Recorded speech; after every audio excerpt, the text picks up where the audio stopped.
سر یہ حضرت عثمان رضی اللہ تعالیٰ عنہ کی شہادت کے بارے میں، ان کے واقعے کے بارے میں وضاحت فرما دیں۔ جی یہ سوال بہت پوچھا جا رہا ہے، چونکہ ابھی حضرت عثمان رضی اللہ تعالیٰ عنہ کا یوم شہادت گزرا ہے، تو یہ چونکہ تھوڑا سا یہ حساس معاملات ہیں، اس میں کچھ نہ کچھ مشاجرات کے پہلو بھی آتے ہیں، زیادہ نہیں لیکن حساس معاملے، تو اس لیے یہ میں نے کتاب اٹھائی ہے تاریخ الخلفاء، امام جلال الدین سیوطی کی کتاب ہے، اس کے اندر سے میں پڑھ کے مختصر بیان کر دیتا ہوں۔ اس کا ترجمہ کیا ہے مولانا حافظ محمد مبشر چشتی سیالوی صاحب نے، یعنی ہمارے اپنے بھائیوں کا ترجمہ بھی ہے جن پر ہمارے بھائیوں کو زیادہ اعتماد ہوتا ہے، سیالوی ہیں۔ اب وہ میں پڑھ کے بتا دیتا ہوں۔ امام سیوطی نے، اب یہ بات بہت ساروں نے لکھا ہے، امام ابن عساکر نے یہی لکھا، اس کے بعد البدایہ والنہایہ میں تھوڑے لفظوں کی تبدیلی کے ساتھ یہی ہے، طبری نے یہی لکھا ہے، ابن خلدون نے یہی لکھا ہے، بہت ساروں نے، تھوڑا تھوڑا فرق ہے، لیکن مضمون میں، خلاصے میں کہیں بھی فرق نہیں ہے۔ ابن عساکر کے حوالے سے امام سیوطی نے لکھتے ہیں کہ فرماتے ہیں کہ حضرت عثمان رضی اللہ تعالیٰ عنہ مظلوم قتل ہوئے۔ کسی نے کہا جی کیسے؟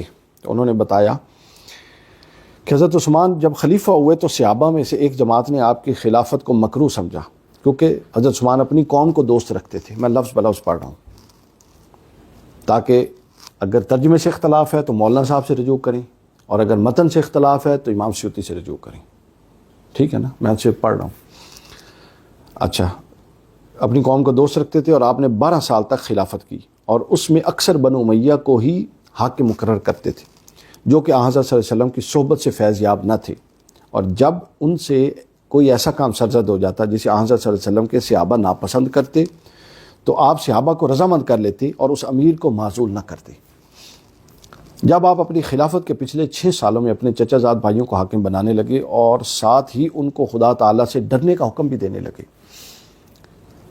پس عبداللہ بن ابی سرح کو مقرر فرمایا اور وہ چند سال تک تو وہاں رہا، تو اہل مصر کا گورنر بنایا، تو اہل مصر اس کے ظلم کی شکایت لے کر آپ کے پاس حاضر ہوئے۔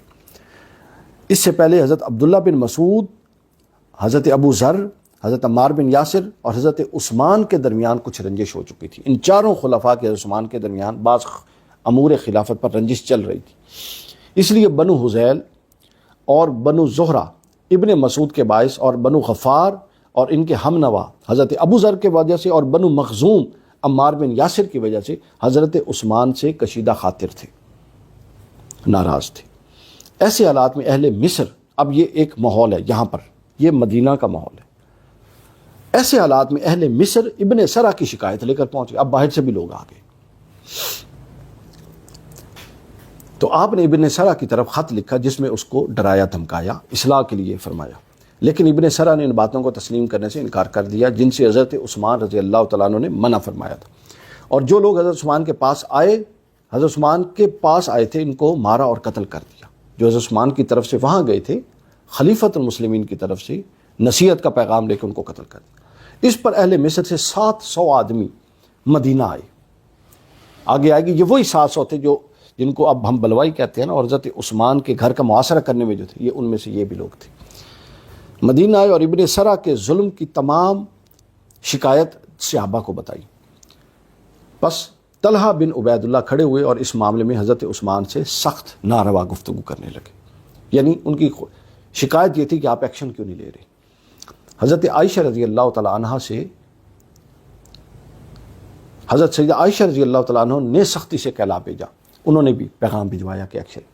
حضرت کے اصحاب آپ سے اس شخص کے معزول کرنے کی درخواست کرنے لگے کہ معاملہ بڑھ رہا ہے، آپ اس کو معزول فرما دیں، مگر آپ رضی اللہ تعالیٰ عنہ نے انکار کر دیا، حالانکہ اس نے مصریوں کے کئی آدمی قتل کیے تھے، آپ کو چاہیے کہ آپ اپنے عامل سے انہیں انصاف لے دیجئے۔ پس حضرت علی بھی آپ کے پاس آئے اور کہا کہ ابن سرح کی جگہ دوسرا آدمی چاہیے، یعنی لگا دیں، اور انہوں نے اس پر خون کا دعویٰ بھی کیا، آپ اسے معزول کر دیجئے، حضرت علی کا مشورہ تھا، اور ان کا فیصلہ کیجئے، پس اگر اس کے ذمہ جرم ثابت ہو جائے تو بدلہ لیجئے۔ اس پر حضرت عثمان رضی اللہ تعالیٰ عنہ نے فرمایا کہ تم اپنے لیے کسی شخص کو پسند کر لو، میں اس کی جگہ کسی اور کو حاکم لگا دیتا ہوں۔ حضرت علی کی مشاورت کے بعد حضرت عثمان رضی اللہ تعالیٰ عنہ مان گئے۔ فرمایا کہ پھر الٹرنیٹ آپشن، ظاہر ہے منصب تو خالی نہیں رکھنا، کوئی الٹرنیٹ آپشن چن لیں۔ لوگوں نے، سب نے اتفاق کے ساتھ، یہاں لوگوں نے لکھا ہوا ہے، اتفاق رائے کے ساتھ لوگوں نے محمد بن ابی بکر خلیفہ اول حضرت سیدنا ابوبکر صدیق رضی اللہ تعالیٰ کے جو بیٹے تھے محمد بن ابی بکر، ان کا نام تجویز کیا کہ اس کو ابی سرا کو، عبداللہ بن ابی سرا کو معزول کریں اور محمد بن ابی بکر کو لگا دیں۔ بات طے ہو گئی۔ حضرت عثمان رضی اللہ تعالیٰ عنہ مان گئے اور آپ نے تقرری کا حکم نامہ لکھ دیا اور محمد بن ابی بکر کو مصر روانہ کر دیا، اور ساتھ کے مہاجرین اور انصار بھی ساتھ چلے گئے تاکہ ابن سرا سے چارج لے کر محمد بن ابی بکر کو دیتے ہوئے کوئی مسئلہ پیش نہ آئے، احتیاط کے پیش نظر۔ اچھا جب لوگ اب یہ جب پہنچ گئے تو یہ لوگ مدینہ منورہ سے 3 دن کے فاصلے پر پہنچے تھے، یعنی ابھی مصر نہیں پہنچے تھے، رستے میں تھے، چونکہ سفر لمبے ہوتے تھے۔ تو انہیں ایک حبشی غلام ملا جو اپنے اونٹ کو تیزی سے ہانکتا ہوا جا رہا تھا، گویا وہ کسی کی تلاش میں ہو یا کوئی شخص اسے تلاش کر رہا ہو اور وہ اس سے بچنے کی کوشش کر رہا ہو۔ حضرت صلی اللہ علیہ وسلم کے صحابہ نے اس سے پوچھا کہ تمہیں کیا ہوا ہے اور کیا معاملہ ہے؟ ایسا معلوم ہوتا ہے کہ تم بھاگ کر آ رہے ہو یا کسی کو تلاش کر رہے ہو۔ اس شخص نے کہا کہ میں امیر المومنین کا غلام حضرت عثمان رضی اللہ تعالیٰ کا غلام ہوں، مجھے انہوں نے عامل مصر کی طرف بھیجا ہے۔ ایک شخص نے کہا کہ مصر کے حاکم تو یہ ہیں، کون بھلا؟ محمد بن ابی بکر جو ساتھ تھے۔ اس سے پوچھا گیا تو کون ہے؟ تو وہ کہنے لگا میں امیر المومنین کا غلام ہوں، کبھی کہتا میں مروان کا غلام ہوں۔ یہاں سے اصل کنڈلی کھلنے والی ہے۔ 2 دفعہ جب پوچھا گیا تو کیا کہتے ہیں؟ حضرت عثمان کا غلام ہوں۔ تیسری دفعہ جب سختی کی تو کہتا ہے میں مروان کا غلام ہوں، حتیٰ کہ ایک شخص نے اسے پہچان لیا اس صحابہ کے مجمع میں سے جو ساتھ جا رہے تھے۔ انہوں نے کہا یہ تو حضرت عثمان کا غلام ہے۔ پھر محمد بن ابی بکر نے پوچھا کہ تم کو کس نے بھیجا ہے؟ اس نے کہا کہ عامل مصر کی طرف جا رہا ہوں۔ اس سے پوچھا کس نے بھیجا ہے اور کیوں جا رہے ہو؟ اس نے کہا ایک پیغام لے کر جا رہا ہوں۔ جب اس سے پوچھا گیا کہ کیا پیغام ہے، تمہارے پاس کوئی خط ہے؟ تو اس نے انکار کر دیا۔ پھر اس سے تلاشی لی گئی لیکن اس کے پاس سے کوئی خط برآمد نہ ہوا، مگر اس کے پاس سے ایک مشخیزہ برآمد ہوا جو خشک تھا، اس میں کوئی چیز کھڑکھڑا رہی تھی۔ ظاہر ہے اس دور میں خط کاغذ پہ نہیں ہوتے تھے، چمڑوں پر ہوتے تھے، کھڑکھڑا رہے۔ انہوں نے جب اسے نکالا تو کسی طرح نکل نہ سکا، حتیٰ کہ مشکیزے کو پھاڑ دیا گیا، یعنی وہ خط لکھ کے اوپر سے مشکیزہ سیا گیا تھا تاکہ نکلنے کے چانس نہ رہے۔ مشکیزہ کو پھاڑا تو ایک خط نکلا، یہاں توجہ سامعین توجہ، ایک خط نکلا جو حضرت عثمان رضی اللہ تعالیٰ عنہ کی طرف سے ابن سرا کی طرف لکھا گیا تھا کہ محمد بن ابی بکر نے سب مہاجرین اور انصار کو جو آپ کے ساتھ تھے جمع کیا اور پھر ان کے سامنے اس خط کو کھولا۔ خط نکلا، حضرت محمد بن ابی بکر نے پڑھ لیا، خطرناک معاملہ تھا۔ تو انہوں نے کیا کیا کہ وہیں رکے، جو لوگ پیچھے آ رہے تھے نا، سفر میں تھے، جو آگے بڑھ، سب کو روکا، اکٹھا بٹھا دیا اور سب کے سامنے خط رکھا۔ اس میں لکھا تھا کہ میں تیرے پاس محمد بن ابی بکر اور فلاں فلاں شخص کو بھیج رہا ہوں، یہ آئے تو کسی ہیلے سے ان کو قتل کر دینا اور ان کی تقرری کے فرمان کو باطل سمجھنا اور اپنی ملازمت پر برقرار رہنا۔ کس کی طرف سے؟ حتیٰ کہ میں تمہیں کوئی اور ہدایت بھیجوں، اس کے بارے میں بھیجوں، اور جو تیرے ظلم کی شکایت لے کر میرے پاس آنا چاہتا ہو اسے قید کر دے، یعنی مصر سے مزید بندے نہ آئیں، قید کر دے، اور اس بارے میں میری طرف سے عنقریب تیرے پاس ہدایت آئے گی۔ مضمون سمجھ گئے خط کا؟ حضرت عثمان رضی اللہ تعالیٰ کی شخصیت کو یوں مجروح کرنے کی کوشش کی گئی کہ ایک طرف وہ محمد بن ابی بکر کے نام خط اور تقرری اپوائنٹمنٹ لیٹر دے کے صحابہ کے ساتھ بھیج رہے ہیں چارج کے ٹیک اوور کے لیے، اور دوسری طرف اب تک کے منظرنامے کے تحت وہ ایک شخص کو خط لکھ کے بھیج رہے ہیں کہ یہ جیسے ہی پہنچے ان کو قتل کر دینا۔ کتنا خطرناک معاملہ ہے، اب آگے سمجھیں۔ یہ زیادتیاں ہوئی ہیں اسلام کی تاریخ کے ساتھ۔ یہ خط پڑھ کر سب لوگ دنگ رہ گئے، پریشان ہو گئے اور مدینے کی طرف واپسی کا ارادہ کر لیا۔ محمد بن ابی بکر نے اس خط پر اپنے ہمراہیوں میں سے چند ایک معزز لوگوں کی مہریں لگوا لی کہ یہ خط اوریجنل ہے، ہمیں یہی موصول ہوا ہے، اس میں کوئی ترمیم نہیں ہے۔ سب نے وہاں بیٹھے ہوئے مہریں لگا دی، اور اس خط پر حضرت عثمان کی مہر بھی تھی، سرکاری مہر، جس کی بنیاد پر وہ خط آفیشیل ہوتا تھا۔ تبھی تو انہوں نے مانا، ورنہ خالی تحریر تو وہ نہیں مان سکتے تھے نا حضرت عثمان کی طرف سے۔ اچھا، اب اس خط پر اپنے ہمراہیوں میں سے چند ایک معزز لوگوں کی مہریں لگوا لی اور پھر وہ خط ان میں سے ایک شخص کے حوالے کر دیا۔ جب یہ لوگ مدینہ منورہ پہنچے تو انہوں نے حضرت طلحہ، حضرت زبیر، حضرت علی، حضرت سعد رضی اللہ تعالیٰ عنہ اصحاب حضرت صلی اللہ علیہ وسلم کو جمع کیا اور ان کے روبرو خط کھولا. وہاں آ کے بھی انہوں نے خط ایسے نہیں کہ ایک بندے کے پکڑا دیا, وہاں پھر سینئر صحابہ کو, اور یہ وہ لوگ ہیں جن کی حضرت عمر نے شورا بنائی تھی خلافت کے انتخاب کے لیے, ان کو بلا لیا اور ان کو بٹھا کے ان کے سامنے خط رکھ دیا اور معاملہ پیش کیا کہ ادھر حضرت عثمان نے ہمیں یہ معاملہ کیا اور ادھر یہ خط لکھ دیا, جسے سن کر سب لوگوں کو سخت غصہ آیا. اور جو لوگ ابن مسعود, ابو ذر غفاری, عمار بن یاسر کی وجہ سے پہلے ہی حضرت عثمان سے ناراض تھے, جس کا ذکر ہو گیا, قبیلے پورے قبیلے, چونکہ یہ اپنے قبیلوں کے نمائندہ لوگ تھے نا, تو سردار سے ناراضگی مطلب پورے قبیلے ناراض تھے, ان کی آتش غضب اور بھی تیز ہو گئی. یہ لکھا ہوا ہے یہاں پہ. حضرت صلی اللہ علیہ وسلم کے صحابہ تو اس خط کی وجہ سے آزردہ خاطر اور غمگین ہو کر اپنے اپنے گھروں میں چلے گئے اور لوگوں نے حضرت عثمان کا محاصرہ کر لیا. باقی جو سینئر صحابہ تھے وہ گھروں میں چلے گئے نالاں ہو کے اس سارے معاملے سے, اور جو جذباتی لوگ تھے انہوں نے محاصرہ کر لیا اس ساری صورتحال میں. اور الزام معاذ اللہ حضرت عثمان پر لگ رہا تھا کہ انہوں نے ادھر اور گیم کی اور ادھر اور گیم کی. استغفر اللہ, ایسا الزام تھا. اب محمد بن ابی بکر نے اپنے قبیلہ بنی تیم وغیرہ کو بھی وہاں لا کھڑا کیا, جو حضرت ابوبکر کا قبیلہ تھا. پورا حضرت ابوبکر کا قبیلہ محمد بن ابی بکر کے ساتھ اس وقت کھڑا تھا. حضرت مولا علی نے جب یہ معاملہ دیکھا تو آپ نے, حضرت علی کا بہت پازیٹیو رول ہے ہر جگہ پہ, اب یہ دیکھ رہے تھے کہ معاملہ خراب ہو رہا ہے. انہوں نے جو صحابی ناراض ہو کے گھر چلے گئے تھے سینئر, پھر دوڑے, گھوڑا دوڑا اور ساروں نے گھروں پکڑ کے لے کر. امام سیوطی نے لکھا ہے, یہ اندازہ کر لیں. حضرت علی نے آپ سے, اچھا حضرت علی نے دوبارہ حضرت طلحہ, حضرت زبیر, سعد اور عمار وغیرہ کو بلوایا اور دیگر بدری صحابہ کو بلوایا اور سب مل کر حضرت عثمان کے پاس گئے. انہوں نے کہا یہ غلط بات ہے کہ عثمان رضی اللہ تعالیٰ جیسی ہستی پر اتنا بڑا الزام ہے اور تم لوگ چند جذباتی لوگوں کی باتیں کر کے سن کے عثمان کو چھوڑ کے چلے گئے ہو. ہمیں یہ معاملہ ڈائریکٹ عثمان سے ڈسکس کرنا چاہیے. تو حضرت علی ساروں کو لے کر حضرت عثمان کے پاس ان کے گھر میں پہنچ گئے. پھر حضرت علی نے اس غلام کو پکڑ کے پیش کیا. حضرت عثمان سے پوچھا کہ یہ آپ کا غلام ہے؟ آپ نے فرمایا ہاں میرا غلام ہے. پھر حضرت علی نے دریافت کیا کیا یہ اونٹ بھی آپ کا ہے جس پر یہ سوار ہے؟ انہوں نے کہا ہاں یہ اونٹ بھی میرا ہے. پھر حضرت علی نے پوچھا یہ خط بھی آپ نے لکھا ہے؟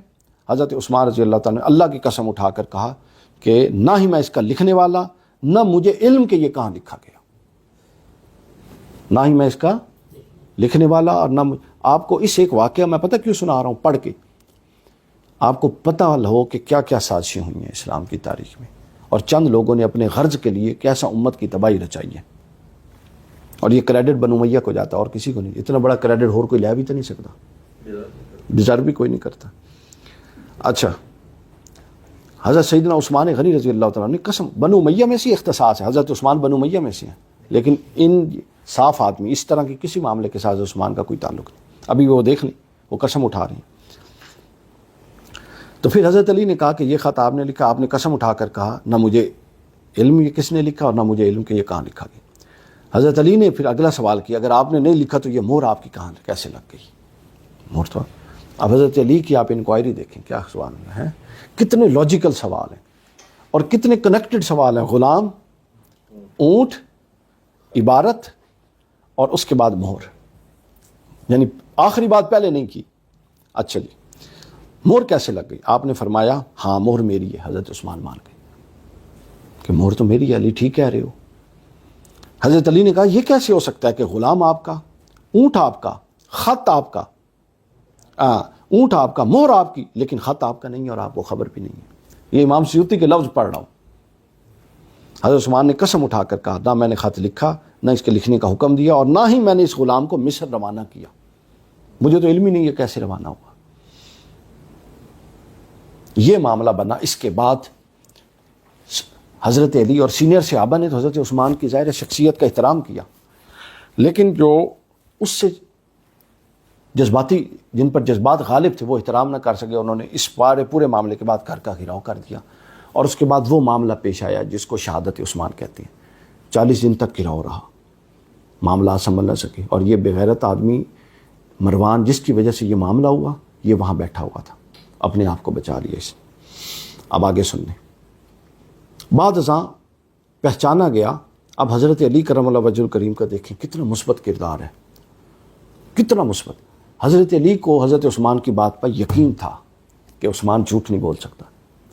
جب عثمان کہہ رہا ہے کہ اس نے خط نہیں لکھوایا لہٰذا نہیں لکھوایا، لیکن لوگوں نے نہیں مانا، چونکہ ظاہرہ شواہد تو اکٹھے ہو گئے نا سارے. اس کے رد عمل میں ایکشن ہوا. اب اس کے بعد اس کی تحقیقات کروائی حضرت علی کے زیر نگرانی. امام سیوطی نے حضرت علی کا نام نہیں لکھا، خط کی تحقیقات ہوئی، لیکن قرینہ یہی بتاتا ہے کہ جو بندہ یہ سب کچھ اتنے انٹرسٹ سے کروا رہا ہے، یہ تحقیق کسی تیسرے نے تو نہیں کروانی.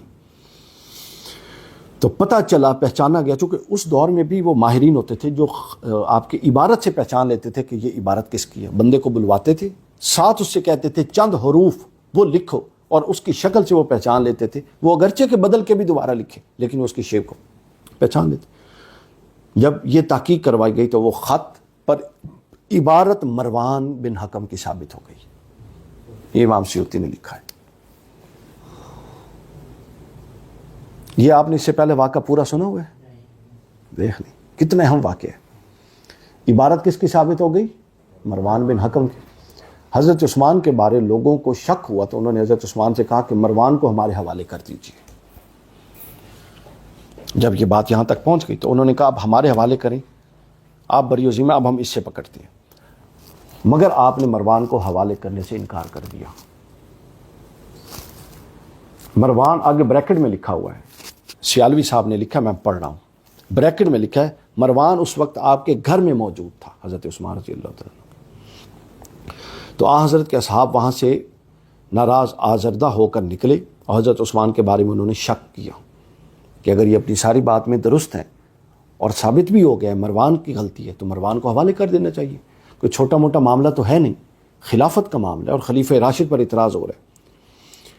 مگر وہ اتنا ضرور جانتے تھے کہ عثمان جھوٹی قسم نہیں اٹھا سکتے، اس پر سب متفق تھے. اور حضرت علی کی تحقیق کے بعد یہ بات ثابت ہو گئی. لیکن بعض لوگوں نے جب تک حضرت عثمان مروان کو، بعض لوگوں نے کہا جب تک حضرت عثمان مروان کو ہمارے حوالے نہ کریں گے وہ شک سے بری نہیں ہو سکتے. صحابہ میں دو طبقے بن گئے. ایک کہتے تھے کہ مطلق قسم حضرت عثمان کی کافی ہے، اتنی بڑی ہستی سے امکان ہی نہیں ہے غلط قسم کا. تو ایک صحابہ کا طبقہ کہتا تھا کہ نہیں، جب تک وہ مروان کو ہمارے حوالے نہیں کرتے وہ بری نہیں ہے. دو رائے ہو گئی. ہم مروان سے دریافت کریں گے اس خط کا حال کہ وہ کس طرح حضرت کے ایک صحابی کو بغیر حق کے قتل کرنے کا حکم دے سکتا ہے. اگر ثابت ہو گیا کہ عثمان ہی نے خط لکھا ہے تو ہم انہیں معزول کر دیں گے. اب صحابہ کرام نے آگے فیصلہ کیا، جو اختلافی رکھتے تھے نا، جو کہتے تھے کہ نہیں جب تک مروان حوالے نہیں ہوگا مسئلہ حل نہیں ہوگا، ان سے جب حضرت علی اور دیگر لوگ جو حضرت عثمان کے حق میں تھے انہوں نے کہا کہ پھر سارٹ آؤٹ کیا کرو گے؟ انہوں نے کہا ہم مروان سے تحقیق کریں گے.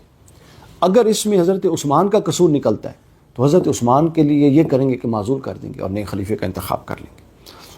اور اگر مروان حضرت عثمان کی طرف سے لکھا ہوگا، حضرت عثمان تو بری ہیں، پھر مروان کے ساتھ ہم جو سلوک مرضی کریں، اس کے معاملے کو غور کریں گے. پس لوگ بلوے پر جم گئے. انہوں نے کہا نہیں، اکٹھ کر لیا اور انہوں نے محاصرہ لے لیا اس شرط پر کہ مروان ہمارے حوالے کیا جائے. حضرت عثمان نے مروان کو حوالے کرنے سے پہلو تہی کی. یہ جملہ پڑھ رہا ہوں میں. پہلو تہی کا مطلب پتہ ہے؟ اردو کا لفظ ہے. پہلو تہی کی. جب لوگوں نے حضرت عثمان کا محاصرہ کر لیا، حتیٰ کہ وہ اتنے شدید ہوئے کہ اندر پانی جانا بند کر دیا، تو آپ نے اوپر سے لوگوں کی طرف دیکھا اور فرمایا کہ کیا تم میں علی ہیں؟ نیچے گھر کا محاصرہ تھا. یعنی اس پورے معاملات میں بھی حضرت عثمان کو اگر کسی شخص پر اعتماد تھا کہ وہ سارٹ آؤٹ کروا سکتا ہے تو اوپر کھڑے ہو کے حضرت عثمان نے کہا کہ علی تم میں ہیں کہ نہیں ہے؟ لوگوں نے کہا کہ نہیں. وہ پوری انکوائری کے معاملات کے بعد جب آپ نے مروان کو حوالے نہیں کیا تو علی چلے گئے. اس کے بعد پھر آپ نے تھوڑی دیر خاموش رہنے کے بعد فرمایا کہ کوئی ہے جو علی کو اس بات کی خبر پہنچائے اور وہ ہمیں پانی پلا دے. پھر حضرت علی نے امام حسن اور حسین کو بھیجا اور امام حسن اور حسین نے اور حضرت عائشہ نے بھی بعض روایات میں کھانا بھیجا. تو حضرت علی نے امام حسن اور حسین نے لڑ کے وہاں ان لوگوں کو جو کھڑے تھے محاصرہ کر کے، خود بھی یہ زخمی ہوئے. حضرت امام حسن کو تلوار کا زخم آیا، ان کو تلوار کے زخم لگے اور جا کے حضرت عثمان تک پانی پہنچایا. حضرت علی کو جب یہ خبر پہنچتی ہے تو آپ پانی سے بھری ہوئی 3 مشکیں لے کر جاتی ہیں، مگر یہ پانی اس وقت تک اندر بھجوا دیں، مگر یہ پانی اس وقت تک آپ کو نہ مل سکا جب تک بنی ہاشم اور بنو امیہ کے گھر والوں کو زخم نہ پہنچے۔ بنو ہاشم حضرت علی تھے اور بنو امیہ ادھر تھے، تو یعنی جب تک وہ تلوار نہ چلی۔ پھر حضرت علی کو یہ خبر پہنچ گئی کہ وہ حضرت عثمان کے قتل کا ارادہ کرتی ہیں۔ ابھی تک محاصرہ تھا، احتجاج تھا کہ مروان ہمارے حوالے کریں، انڈیپینڈنٹ انکوائری چاہیے۔ اور وہ صحابی جو محمد بن ابی بکر کے ساتھ گئے تھے، جس کے بارے میں مروان کا خط تھا کہ ان کو مار دو، ان کے تو قبیلے آ گئے کہ ہم تو نہیں جائیں گے جب تک سچ نہ جانے۔ ایک نیچرل بات ہے۔ حضرت عثمان رضی اللہ تعالیٰ کے جب قتل کا ارادہ انہوں نے کیا، حضرت علی کو خبر پہنچی تو حضرت عثمان کے قتل کو تو آپ نے فرمایا ہم تو صرف ان سے مروان کو چاہتے ہیں، عثمان کے قتل کا خبردار کوئی ارادہ نہ کرے۔ پھر آپ نے امام حسن اور امام حسین کو اپنی تلواریں دے کر فرمایا کہ عثمان کے دروازے پر کھڑے ہو جاؤ اور خبردار کسی کو اندر نہ آنے دو، اور تاکہ کوئی اس طرح کی مس ہیپ کی اٹیمپٹ نہ کرے۔ اور حضرت طلحہ اور حضرت زبیر اور دیگر کئی صحابہ نے بھی اپنے لڑکوں کو بھیجا کہ یعنی یہ سینئر سارے لوگ حضرت عثمان کے دفاع میں کھڑے تھے، مگر یہ کہتے تھے کہ مروان کو بھی نکالیں تاکہ ان کو انڈیپینڈنٹ انکوائری ہو سکے۔ کئی صحابہ نے اپنے لڑکوں کو بھیجا کہ وہ حضرت عثمان کے گھر میں داخل نہ ہونے دیں، یعنی حفاظت کے لیے کھڑے ہوں، لیکن ان کی سربراہی امام حسن اور حسین کے پاس تھی۔ موب کو ممکن حد تک حضرت علی کنٹرول کر رہے تھے، اور دروازے پر دفاع کے لیے حضرت امام حسن حسین، طلحہ اور زبیر رضی اللہ تعالیٰ عنہ، ان کے بچے لڑکے کھڑے تھے۔ اور وہ بار بار یہ تقاضا ان سے مروان کے حوالے کر دینے کے بارے میں عرض کریں۔ حضرت علی نے کہا کہ وہ بھی کھڑے ہوں، تم بھی کھڑے ہو، اور ان کو بار بار یہ عرض کریں کہ وہ مروان کو حوالے کر دیں، اس سے پہلے یہ مجمع ہٹنے والا نہیں ہے۔ پھر محمد بن ابی بکر نے دیکھا کہ لوگوں نے حضرت عثمان پر حتیٰ کہ تیر چلانے شروع کر دیے۔ جب شدت بڑھی، 40 دن یہ محاصرہ رہا، 2 دن 4 دن، آج کرتے ہیں، نہیں ہو رہا، تو شدت بڑھی تو لوگوں نے تیر پھینکنے شروع کر دیے، حتیٰ کہ امام حسن پر اتنے تیر لگے کہ امام حسن خون سے نڈھال ہو گئے۔ مروان کو بھی اپنے گھر میں بیٹھے ہوئے تیر لگا، حضرت عثمان کے گھر میں بیٹھا تھا اس وقت تک، اور ایک تیر جو اندر گیا تو اس کو بھی لگا، خبیث اندر ہی تھا۔ محمد بن طلحہ، حضرت طلحہ کے بیٹے، وہ بھی خون میں نہا گئے، اتنے تیر لگے۔ حضرت علی کے غلام کمبر، وہ بھی تھے، حضرت علی نے اپنے بیٹوں کے ساتھ اپنے غلام بھی کھڑے کیے ہوئے تھے سارے کے سارے حضرت عثمان کے دفاع میں۔ کمبر کو تیر لگے، یہ امام سیوطی کہہ رہے ہیں اہل سنت کے متفق علیہ تاریخ الخلفاء کے اندر، کمبر کو تیر لگے۔ یہ جو لوگ بکواسات کرتے ہیں نا کہ بعد میں حضرت علی نے ان کو یہ کر دیا اور وہ کر دیا، عثمان کے قصاص کا بدلہ نہیں لیا، جو بندہ عثمان رضی اللہ عنہ کے اتنا لڑ رہا ہے، بدگمانی دیکھیں، اور پھر یہ کہتے ہیں حضرت معاویہ نے ساری جو اٹیمپٹ کی وہ کس لیے کی؟ حضرت عثمان کے قصاص کے لیے۔ ایک بندہ دکھا دیں حضرت معاویہ نے ٹیک اوور کرنے کے بعد جس کو لٹکایا ہو کہ عثمان کے قصاص میں۔ مولا علی قاری کی رائے کی طرف پھر دھیان جاتا ہے۔ مولا علی قاری کہتے ہیں، ان کی رائے ہے مولا علی قاری کی، حضرت معاویہ نے حضرت عثمان کے قتل کو حکومت کے حصول کے لیے ایک سٹنٹ کے طور پہ یوز کیا تھا۔ یہ مولا علی قاری کی رائے ہے۔ یہ انہوں نے حدیث کی شرح کرتے ہوئے 28-12 اس میں لکھی ہے بخاری کی، حدیث عمار کی شرح کرتے ہوئے۔ خیر، محمد بن طلحہ کو بھی تیر لگا، وہ بھی زخمی ہو گئے۔ حضرت علی کے غلام کمبر بھی زخمی ہو گئے۔ تو محمد بن ابی بکر کو فکر ہوئی کہ حسنین کا حال دیکھ کر بنو ہاشم غضبناک نہ ہو جائیں، معاملہ خراب ہو رہا تھا، کیونکہ وہاں تو سارے قبائل تھے۔ اب امام حسن اور امام حسین کو جس نے زخمی دیکھنا ہے تو یہ بنو ہاشم آ جائیں گے، حضرت طلحہ کے بیٹے کو جو زخمی دیکھنا ہے تو ان کے قبیلے کے لوگ آ جائیں گے۔ عمار بن یاسر کا قبیلہ پہلے باہر کھڑا ہے ناراض ہو کے، عبداللہ بن مسعود کا قبیلہ پہلے باہر کھڑا ہے، بنو غفار حضرت ابو ذر غفاری کا قبیلہ پہلے باہر کھڑا ہے۔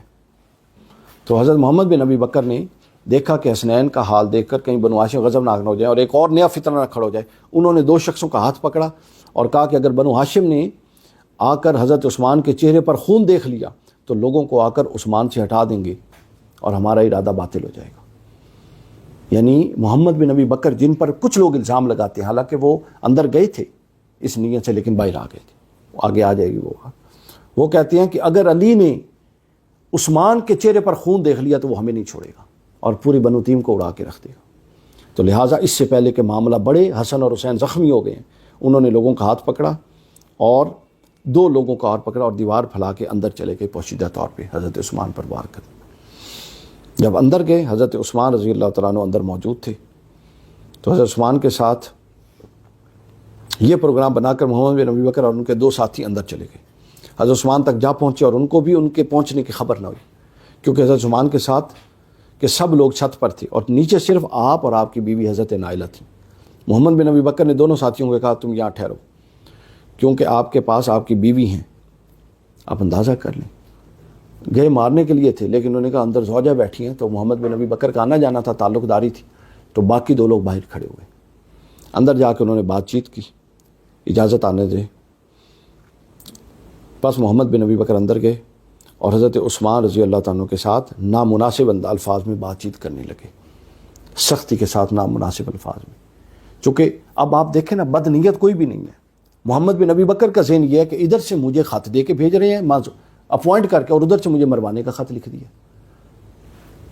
اب کیا ہوتا ہے، یہ سن کر، ان کے الفاظ سن کر حضرت اور ان کا یہ غلط رویہ دیکھ کر حضرت عثمان فرماتے ہیں کہ محمد بن ابی بکر نے فرمایا، انہوں نے کہا کہ اے اب محمد بن ابی بکر، اگر تیرا والد ابو بکر یہ حال دیکھ لیتا کہ تو میرے ساتھ کیسے معاملہ کر رہا ہے، تو وہ بہت پریشان ہوتا.